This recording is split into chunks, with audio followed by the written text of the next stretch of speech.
ओम नमो भगवते वासुदेवाय नमः। जय माता दी दोस्तों, आपके अपने चैनल धर्म साधना में आपका बहुत बहुत स्वागत है। माँ भगवती दुर्गा की कृपा आप और आपके पूरे परिवार पर सदा सर्वदा बनी रहे।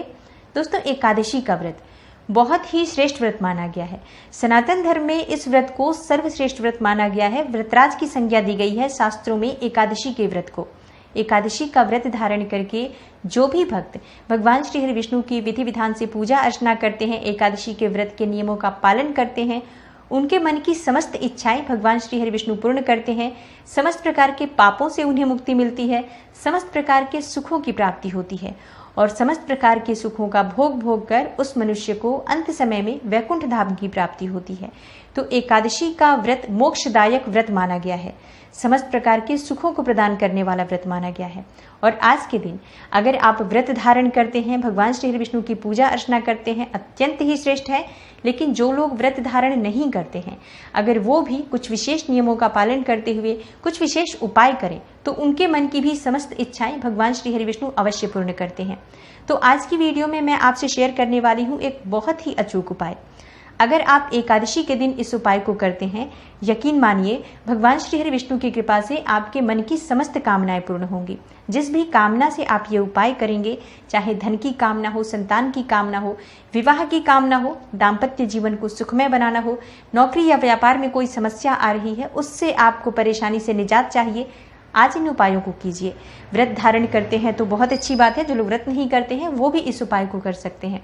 तो वीडियो को पूरा जरूर देखिए, क्योंकि जो आज मैं उपाय आपको बताने वाली हूँ ये बहुत ही अचूक है, बहुत ही आसान है और बहुत आसानी से आप इसे कर पाएंगे और इसका लाभ आपको अवश्य प्राप्त होगा। अगर आपको आज की वीडियो अच्छी लगे तो इसे लाइक भी कीजिए और शेयर भी कीजिए फैमिली फ्रेंड्स के साथ। और चैनल पर पहली बार आए हैं, अगर अभी तक आपने मेरे चैनल को सब्सक्राइब नहीं किया है तो चैनल को सब्सक्राइब कर लीजिए, बेल बटन को प्रेस कर लीजिए। इससे ये होगा कि इस चैनल पर अपलोड होने वाली नई वीडियोस की नोटिफिकेशन आपको सही समय पर प्राप्त हो जाएगी। बात करें एकादशी के दिन किन उपायों को करना चाहिए। दोस्तों, एकादशी का व्रत जैसे मैंने बताया बहुत महत्वपूर्ण व्रत होता है, मतलब मोक्षदायक व्रत माना गया है। तो आप समझ सकते हैं कि इस व्रत की महिमा कितनी अधिक शास्त्रों में बताई गई है। व्रतराज की संज्ञा दी गई है, जगत के पालनहार श्री हरि विष्णु की आज के दिन पूजा आराधना की जाती है। तो आज के दिन आपको 3 दिए जरूर जलाने चाहिए। कहाँ कहाँ जलाने चाहिए वो मैं आपसे बताने वाली हूँ। दोस्तों, पहला जो दिया होता है जो कि भगवान श्री हरि विष्णु को समर्पित होता है, जो मैं आपको अक्सर वीडियोस में बताती हूँ, रात्रि में अखंड दीपक जरूर जलाना चाहिए भगवान श्री हरि विष्णु के निमित्त। शाम के समय संध्या काल में जब भगवान श्री हरि विष्णु की पूजा की जाती है एकादशी के दिन, तो शाम के समय जो हम संध्या वंदन के लिए दीपक प्रज्वलित करते हैं, उसके अलावा आपको एक दीपक अलग से भगवान श्री हरि विष्णु को समर्पित जलाना चाहिए। आप एक पात्र में थोड़े से पुष्प रख लीजिए और पुष्प के ऊपर ही आप वो दीपदान करना है। एक मिट्टी का दीपक भी चाहे तो आप ले सकते हैं, शुद्ध घी का दीपक प्रज्वलित करना है। मिट्टी के दीपक में आप शुद्ध घी डालकर प्रज्वलित कर सकते हैं। आप चाहे तो कोई धातु का दीपक भी प्रज्वलित कर सकते हैं, लेकिन संध्या वंदन के अलावा ये दीपक एक अलग से होता है। भगवान श्री विष्णु का नाम लेते हुए घी भरकर उस दीपक में और पूरी रात्रि के लिए आप जलने दीजिए। वहां बैठकर अगर आप भगवद गीता का पाठ करते हैं तो ऐसा माना जाता है कि जो भी भक्त रात्रि में शाम के समय भगवान श्री हरि विष्णु के सामने अखंड दीपक प्रज्वलित करके और भगवद गीता का पाठ करता है, उसके मन की समस्त कामनाएं भगवान श्री हरि विष्णु स्वयं पूर्ण करते हैं और अवश्य पूर्ण करते हैं। ये मैं नहीं कह रही हूँ, ये हमारे शास्त्र कहते हैं। तो ये दीपक आपको शाम को जलाना होता है और पूरी रात्रि पर्यंत, यानी कि पूरी रात्रि ये दीपक जलता रहे, इस बात का ध्यान रखें। मतलब आप इतना घी जरूर डालें कि वो पूरी रात्रि तक जलता रहे। सुबह जब आप उठें तो वो जलता हुआ मिले, या सुबह ब्रह्म मुहूर्त के बाद तक भी कम से कम वो जरूर जले। 5 या 6 बजे तक या 4 बजे तक, जितना भी संभव हो आप प्रयास करें, अधिक से अधिक घी भरें, जितना उसमें पर्याप्त घी भरकर छोड़ दीजिए, पूरी रात्रि जलता रहे। आपकी कोई भी विशेष कामना हो, घी का दीपक प्रज्वलित करते समय भगवान श्री हरि विष्णु से प्रार्थना कीजिए कि ये मेरी कामना है और हे भगवान श्री हरि विष्णु इसे पूर्ण कीजिए, शीघ्र ही मेरी जो प्रार्थना है वो स्वीकार कीजिए, मेरी सभी भूल, मेरी सभी गलतियों को क्षमा करके मुझ पर कृपा कीजिए। तो आपके मन की चाहे जो भी कामना हो अवश्य पूर्ण होती है। दूसरा दीपक आपको कहाँ जलाना है?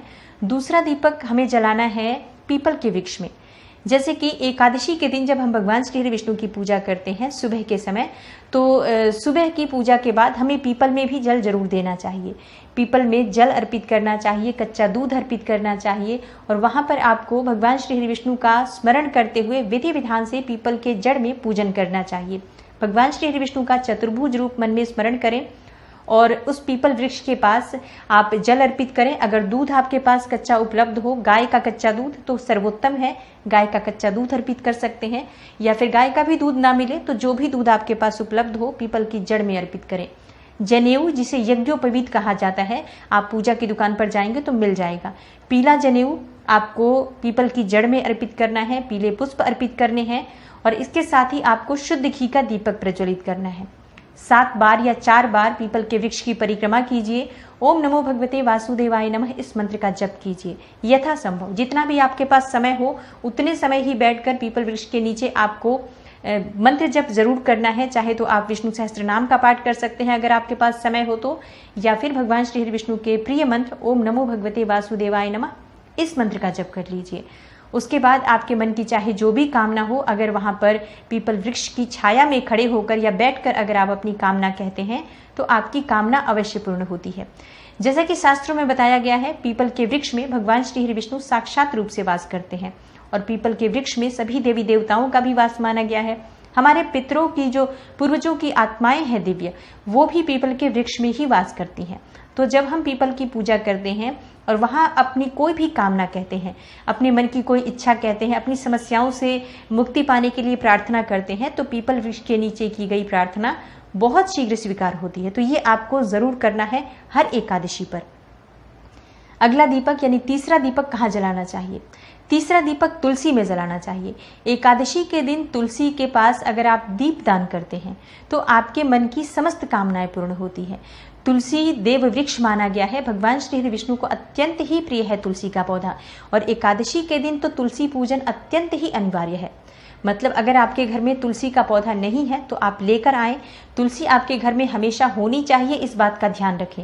हमेशा आपके घर में अगर तुलसी होंगी तो वैसे भी परेशानियां समाप्त हो जाती हैं। तो एकादशी के दिन शाम के समय तुलसी के नीचे शुद्ध घी का दीपक प्रज्वलित करें। संभव हो तो उस तुलसी के नीचे जो दीपक को आप प्रज्वलित कर रहे हैं उसमें अगर आपके पास केसर उपलब्ध हो तो केसर डाल दीजिए 2-3 धागे, या फिर हरी इलायची डाल दीजिए। इससे क्या होगा? इससे श्री हरि विष्णु सहित माँ लक्ष्मी का स्थायी वास आपके घर में होगा। केसर डालने से सुख समृद्धि की प्राप्ति होती है, सुखों की प्राप्ति होती है, धन वैभव की प्राप्ति होती है, ऐश्वर्य की प्राप्ति होती है, सभी प्रकार की कामनाएं पूर्ण हो जाती है केसर डालकर अगर हम दीपक प्रज्वलित करते हैं तो ये आपको जरूर करना है कि शाम को तुलसी में दीपदान करें और वहां बैठकर 108 बार ओम नमो भगवते वासुदेवाय नमः इस मंत्र का जाप आपको तुलसी की माला से करनी चाहिए। तुलसी की माला ना हो तो क्या करें? देखिए, तुलसी की माला ना हो तो आप यथासंभव जितने भी समय बैठकर आप उंगलियों के द्वारा, कर माला के द्वारा भी 108 बार जप कर सकते हैं, या अगर आपके पास जितना समय हो उस समय के अनुसार मंत्र जप करें।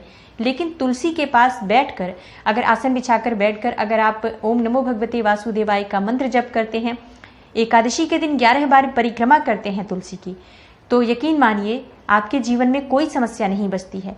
क्योंकि तुलसी के पास जब हम कोई प्रार्थना करते हैं, तुलसी से जब हम कोई भी अपनी कामना कहते हैं, तो वो हमारी कामना सीधे भगवान श्री हरि विष्णु तक पहुंचती है और भगवान श्री हरि विष्णु इसे अवश्य पूर्ण करते हैं, ऐसा हमारे शास्त्रों में कहा गया है।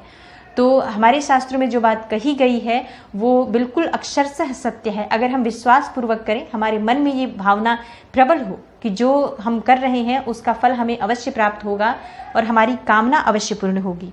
तो अगर आपके जीवन में बहुत अधिक परेशानियां हैं, समस्याओं से घिरे हैं आप, चाहे आपकी कोई भी विशेष कामना है जो आप चाहते हैं बहुत ही शीघ्र पूर्ण हो जाए, या आपकी ऐसी कामना है कि भगवान श्री हरि विष्णु और माँ लक्ष्मी की कृपा सदा आपके ऊपर बनी रहे, तो हर एकादशी पर इस एक नियम को जरूर बना लीजिए कि हर एकादशी पर आप 3 जगह दीपक जरूर जलाएंगे। एक पीपल के नीचे, एक भगवान श्री हरि विष्णु के सामने रात्रि में, एकादशी की रात्रि में अखंड दीपक, और एक दिया आपको तुलसी के नीचे हर एकादशी पर जरूर प्रज्वलित करना चाहिए।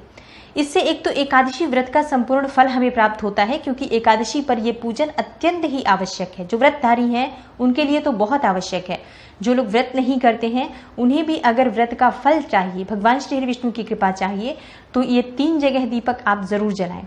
और अगर आपकी कोई भी विशेष कामना है तो आप अपनी कामना के कहते हुए भी दीपक प्रज्वलित कर सकते हैं। इससे शीघ्र ही कामना पूर्ण होती है।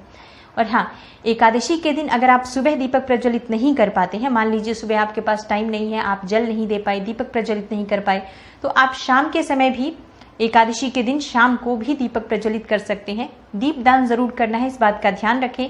जल भी अगर आप सुबह चढ़ाते हैं तो ये बहुत ही श्रेष्ठ हो जाएगा। ऐसा मान लीजिए कि सोने पे सुहागा हो जाएगा कि अगर आप सुबह दीपदान भी करें, सुबह जल अर्पित करें, सुबह कच्चा दूध भी अगर आप पीपल में अर्पित करते हैं। तो पीपल की पूजा भगवान श्री हरि विष्णु को बहुत ही प्रिय है। पीपल की पूजा जब हम करते हैं तो भगवान श्री हरि विष्णु की साक्षात स्वरूप की पूजा हो जाती है। तो ये आपको जरूर ध्यान रखना चाहिए। एकादशी पर अगर आप इन नियमों का ध्यान रखेंगे, सिर्फ इन 3 बातों का ध्यान रखेंगे, तो आपके जीवन में परिवर्तन निश्चित है। चाहे समस्या कोई भी है, समाधान निश्चित है। आशा करती हूँ आज की वीडियो से आपको लाभ अवश्य होगा। और अगर आपको आज की वीडियो अच्छी लगी हो तो लाइक जरूर कर दीजिएगा और शेयर कीजिएगा फैमिली फ्रेंड्स के साथ। जो भी लोग परेशान हैं उन तक आप इस वीडियो को जरूर पहुंचाएं ताकि उनकी परेशानी दूर हो। दोस्तों, अगर हम किसी की परेशानी दूर करने की वजह बन जाते हैं तो हमारी परेशानियां उसकी दुआ से शीघ्र ही दूर हो जाती है। तो अगर आप शेयर करते हैं आपको लाभ अवश्य प्राप्त होगा। और सब्सक्राइब कीजिए अगर आप पहली बार इस चैनल पर आए हैं। और अगर आपको आज की वीडियो अच्छी लगी हो तो लाइक, शेयर और सब्सक्राइब कर लीजिए। बेल बटन को प्रेस जरूर कर दीजिए और चैनल से जुड़े रहें, इसके लिए बेल आइकन को जरूर प्रेस कर दीजिए। मैं मिलती हूँ आपसे अगली वीडियो में, तब तक के लिए नमस्कार।